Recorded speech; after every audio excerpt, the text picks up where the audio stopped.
Hello students, welcome back. Today we'll talk about the colligative properties.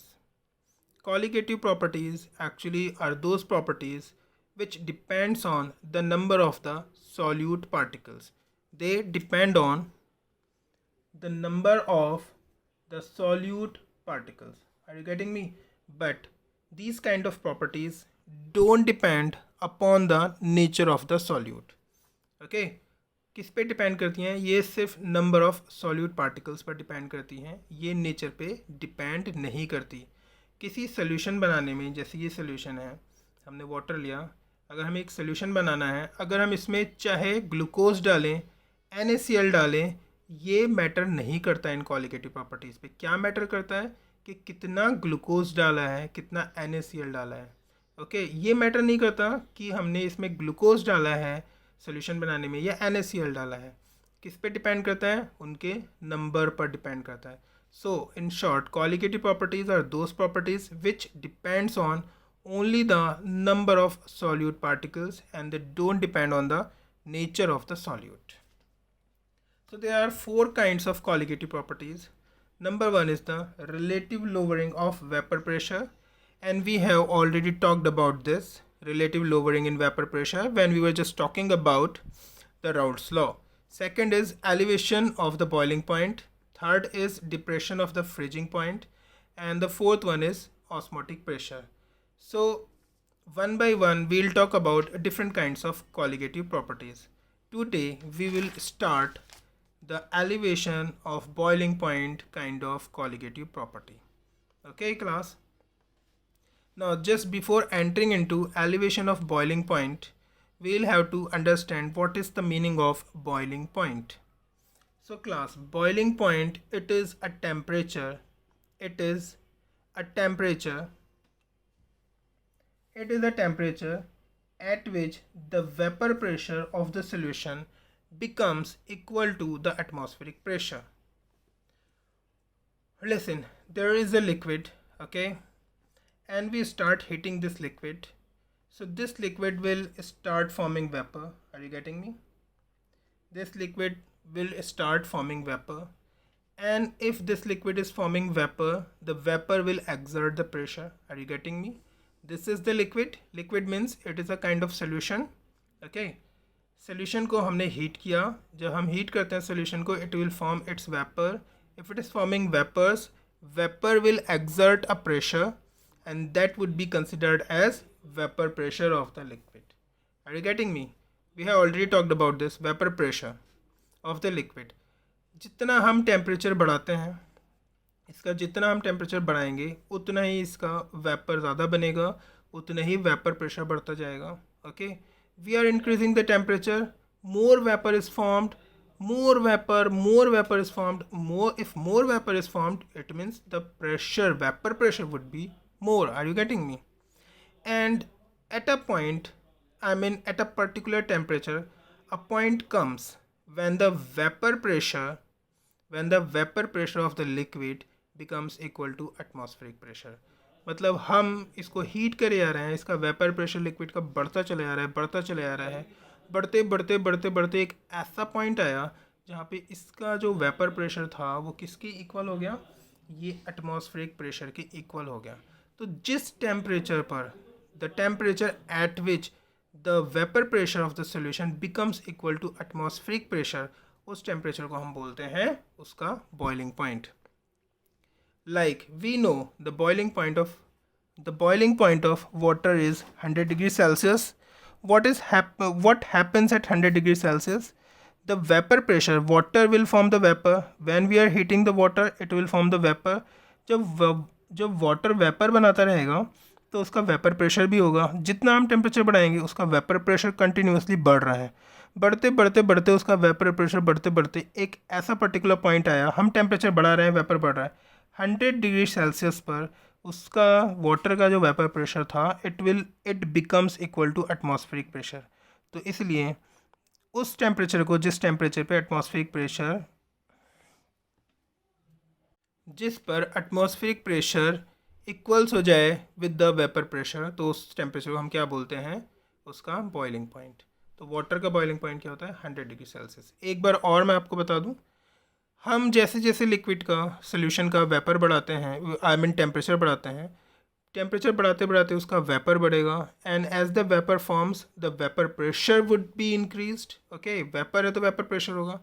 Vapour pressure temperature बढ़ाते बढ़ाते एक time ऐसा आएगा when the vapour pressure of that liquid or the solution becomes equal to atmospheric pressure.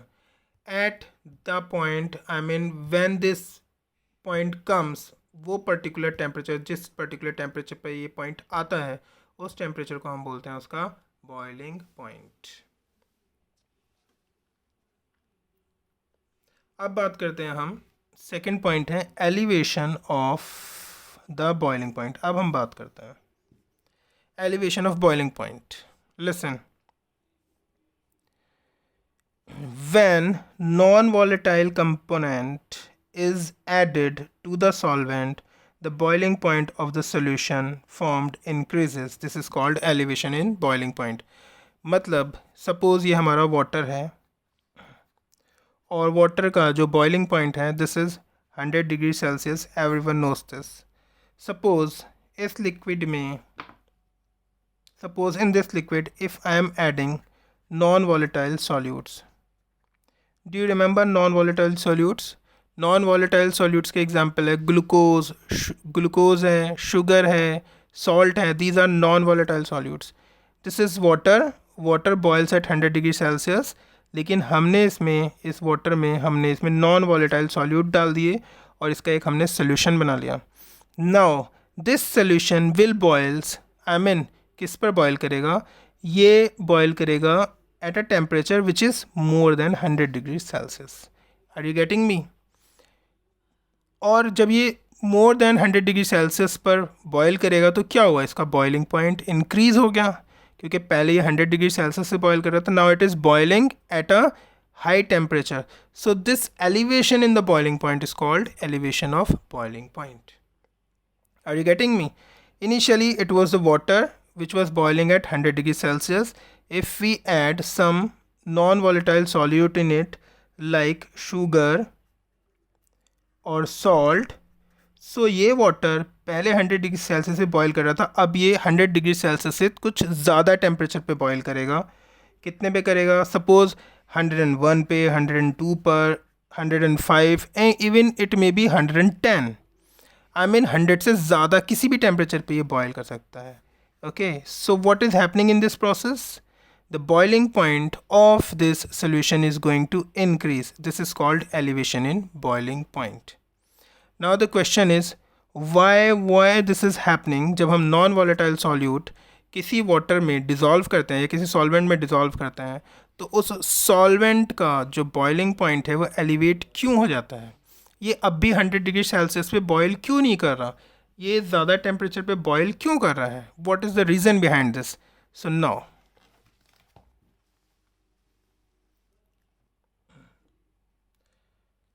listen class.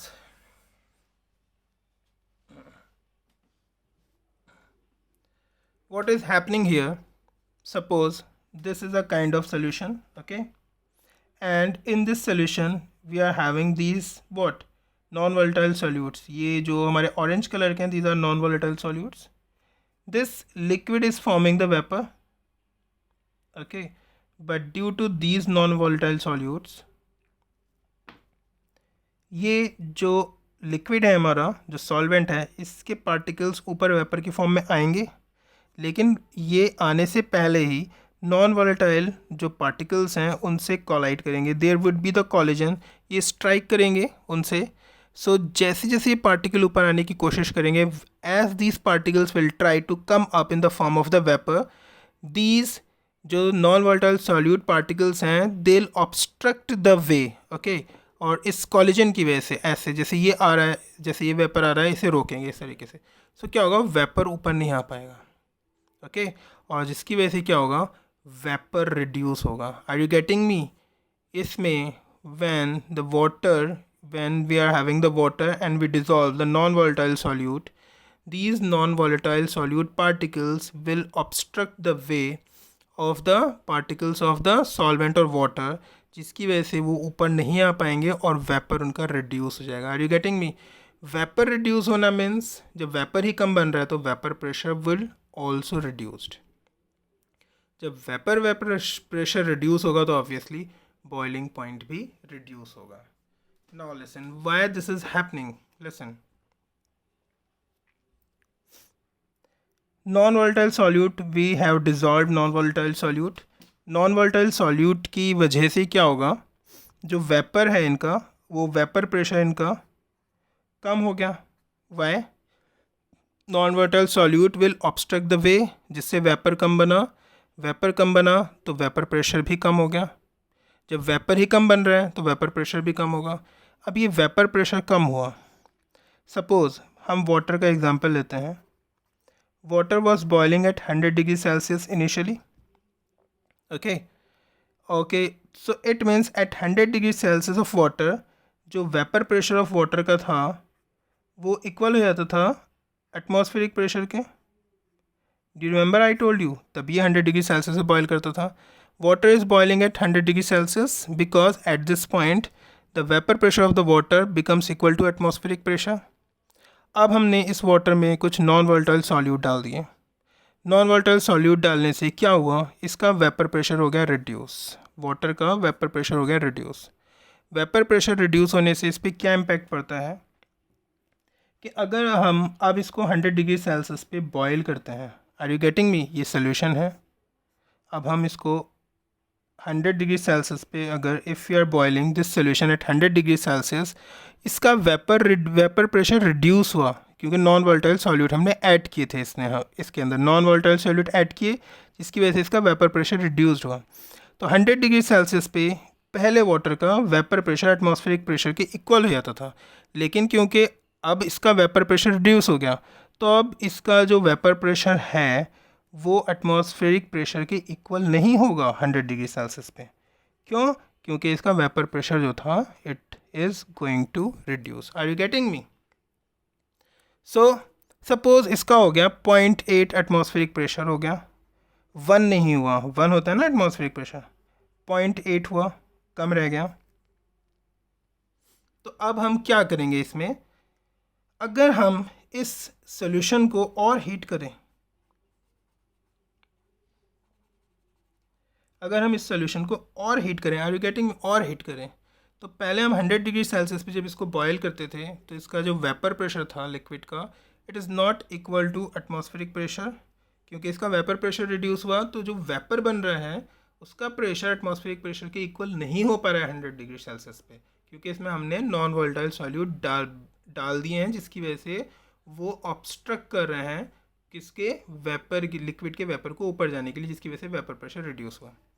तो अब हम क्या करें कि इसका वेपर प्रेशर लिक्विड का becomes equal to atmospheric pressure. हम क्या करेंगे, इस लिक्विड को हाई टेम्परेचर पर बॉयल करेंगे। Are you getting me? High temperature पर इसको बॉयल करेंगे। हम इसका टेम्परेचर थोड़ा बढ़ाएंगे। जैसे जैसे हम टेम्परेचर बढ़ाएंगे तो जो लिक्विड है ना, इसका वेपर प्रेशर भी बढ़ना शुरू होगा।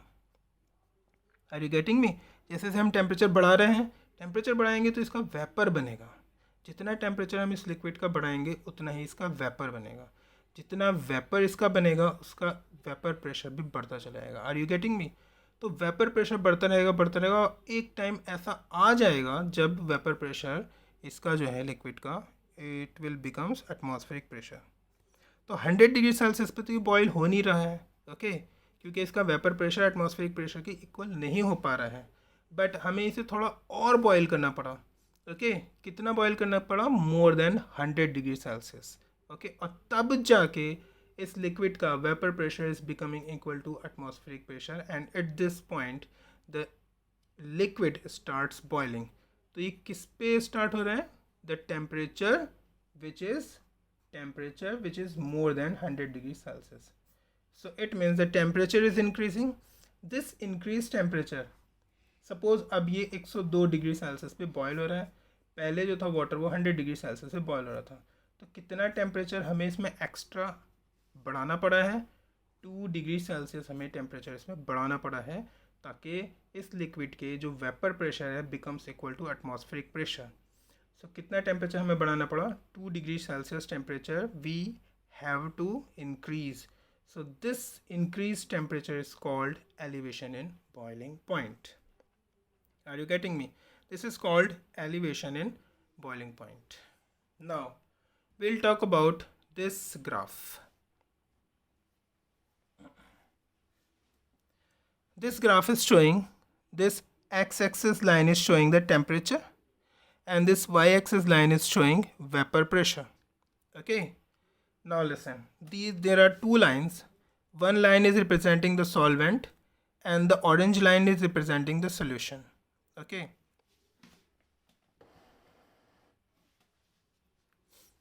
orange line is representing the solution.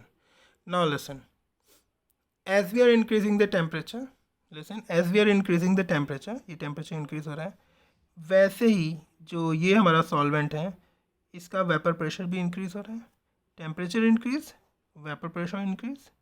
Temperature increase होते होते एक point ऐसा आया यहाँ पर जिसका vapor pressure भी बढ़ता रहा. The vapor pressure of this solvent becomes at a particular point when इसका vapor pressure becomes equal to atmospheric pressure. This is atmospheric pressure. 1 atmosphere is atmospheric pressure. मतलब लिक्विड को जैसे हम इस सॉल्यूशन को जैसे हम उसको सॉल्वेंट को जैसे जैसे हम बॉयल कर रहे हैं इसका वेपर प्रेशर भी टेम्परेचर बढ़ा रहा है, वेपर प्रेशर भी बढ़ता जा रहा है. एक पॉइंट आया है कि वेपर प्रेशर इसका it becomes equal to 1 atmospheric pressure. So boiling point क्या होता है? जब vapour pressure becomes equal to atmospheric pressure. तो इसका वेपर प्रेशर, जो सॉल्वेंट का vapour pressure at 1 atmospheric pressure पे कब पहुंचता है? एक पर्टिकुलर टेम्परेचर पे. कौन सा टेम्परेचर होता है? हम इसको लाइन को नीचे ड्रॉ करते हैं. हमने देखा TB0 temperature, it is TB0 temperature पर जो हमारा सॉल्वेंट था उसका वेपर प्रेशर जो था it becomes equal to 1 atmospheric pressure. We are increasing the temperature, pressure of the solvent is also going to increase. Graph ऐसे मूव कर रहा है. इंक्रीज होते होते इसका जो वेपर प्रेशर था it becomes equal to atmospheric pressure. किस टेम्परेचर पे ये एटमॉस्फेरिक प्रेशर पे पहुंचा है? This is TB0 and this is called what? This is a boiling point of the solvent. Okay, because at this point the vapor pressure of the solvent becomes equal to atmospheric pressure. इस point पे पहुंचा ना, यहाँ पर आके atmospheric pressure के equal हो गया. So this is what the boiling point of solvent. Now if we talk about the condition of the solution, as we are increasing the temperature, okay, as we are increasing the temperature, the vapor pressure of the solution is also going to increase. Okay, बढ़ाते बढ़ाते we are continuously increasing the temperature, the vapor pressure is continuously increasing, graph is moving up. A point comes when the vapor pressure of this solution, this is the vapor pressure of this solution becomes equal to 1 atmospheric pressure. So this solution will boil at this point. Are you getting me? Because इस point पर इस solution का जो vapour pressure था वो 1 atmosphere के equal हो गया. ओके, हमने टेम्परेचर बढ़ाया, vapour pressure is continuously increasing. A temperature comes when the vapor pressure of the solution becomes equal to 1 atmospheric pressure. At this point this solution will starts boiling. So अगर हम इसको देखें, ये point, ये temperature कितना है? So this is called TB. So TB is the boiling point of the solution. So TB0 was the boiling point of the solvent and TB is the boiling point of solution. If we compare the TB0, the boiling point of solvent, and the TB, the boiling point of the solution, there is a difference. Or it is clear that TB is more than TB0 क्योंकि temperature ऐसे बढ़ रहा है. So TB ज़्यादा है, TB0 कम है. Are you getting me? तो solution को, जो सोल्यूशन पहले सॉल्वेंट बॉयल कर रहा था TB0 पर, अब सॉल्यूशन बॉयल कर रहा है TB पर. तो ये इंक्रीमेंट आया, इंक्रीज़ हुआ किस में? बॉइलिंग पॉइंट में इंक्रीज़ हुआ. कितना इंक्रीज़ हुआ? ये हुआ डेल्टा TB के बराबर. Are you getting me? कितना इंक्रीज़ हुआ? Boiling point of solvent and the boiling point of solution में, दोनों में कितना इंक्रीज़ हुआ? डेल्टा TB के इक्वल इंक्रीज होता है. So this is the increase in the boiling point.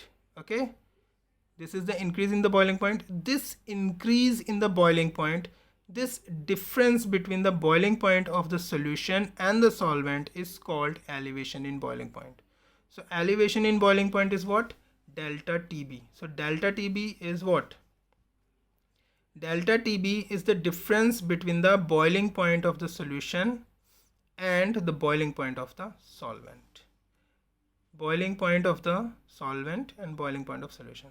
So this is the difference between boiling point of solution and the boiling point of solvent. So this is the total increase. Solvent पहले TB nought पे boil करता था, लेकिन जैसे ही हम उसमें हमने नॉन वॉलेटाइल सॉल्यूट ऐड किए, it becomes a solution.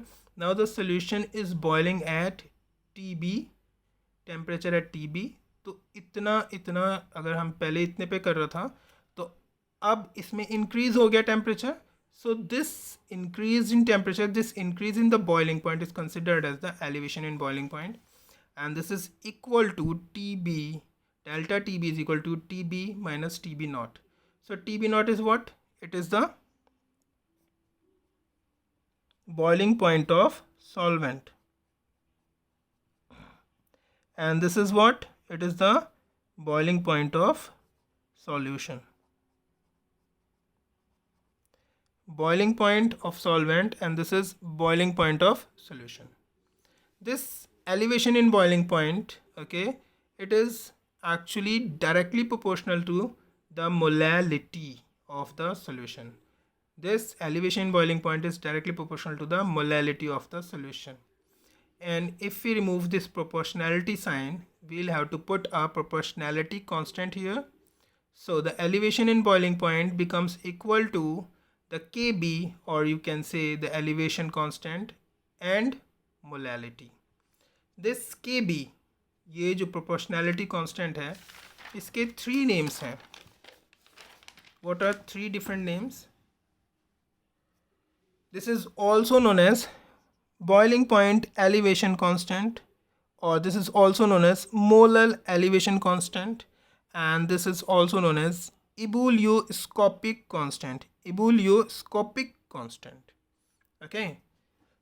So the value of Kb for water is 0.52 Kelvin per mole. You will have to remember this value. Sometime it is not given in the question paper, so you will have to remember this. So it is for water. Water के लिए Kb की value molar elevation constant या boiling point elevation constant और ebullioscopic constant की value is 0.52 Kelvin per mole. Okay. Now what is this Kb? We know this formula, elevation in boiling point अभी हमने पढ़ा था. It is Kb and molality. If molality of the solution is 1, okay, molality of the solution is 1, so we'll have to put 1 here. Then what happens? The elevation in the boiling point becomes equal to the ebullioscopic constant. So in short, can we say, हुआ क्या यहाँ पे, अगर हम molality किसी solution की 1 है, सो ये जो हमारा ebullioscopic या मोलर एलिवेशन कांस्टेंट है, ये एलिवेशन इन बॉइलिंग पॉइंट के इक्वल हो जाता है. So in short, can we से this Kb, I mean this molar elevation constant, it is actually the elevation in boiling point when the concentration of the solution is 1. Are you getting me? This molar elevation constant, actually it is equal to the elevation in boiling point when the concentration of the solution is 1. मतलब एक container है, इसकी molality जो है वो है 1 m. एक container है, it is having the solution, इसकी मोलैलिटी है 1. तो इस सोल्यूशन की जो एलिवेशन इन बॉइलिंग पॉइंट होगा, इस सोल्यूशन का जो एलिवेशन इन बॉइलिंग पॉइंट होगा, वो इसके मोलर एलिवेशन कांस्टेंट के इक्वल होगा. Are you getting me? So molar elevation constant is nothing but it is a kind of elevation in boiling point when the concentration of the solution is 1. Okay. Now listen, as I told you, elevation in boiling point is equal to the Kb, molar elevation constant, and molality. If we put the formula of the molality, so molality formula is number of moles of solute divided by mass of solvent in kilogram. So we are just putting the value of molality. So the formula is going to change in this form. Okay. So this is another formula for elevation in boiling point. Now if we put the formula of number of moles of solute, what is this? Number of moles is equal to given weight of the solute divided by molecular weight. Do you remember this formula? This is given weight divided by molecular weight of the solute. So we are just putting the values of all these things in the elevation boiling point elevation formula. So now this is Kb is same. Number of moles of solute means given weight of the solute divided by molar mass of the solute. पूरे को हमने divide किया mass of the solvent. Suppose mass of the solvent is Wa. Wb is the mass of solute. Mb is the molar mass of solute. Wa is the mass of solvent. Suppose this mass of solvent is in kilogram. So now the formula becomes like this. Okay.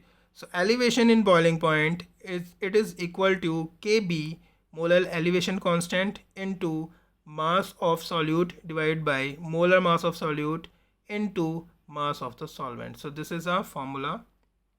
Okay.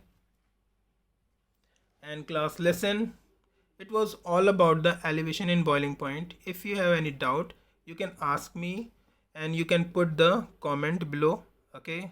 If you like the video, please press the like button. Okay. Thank you. In the next video, we'll talk about the depression in the freezing point.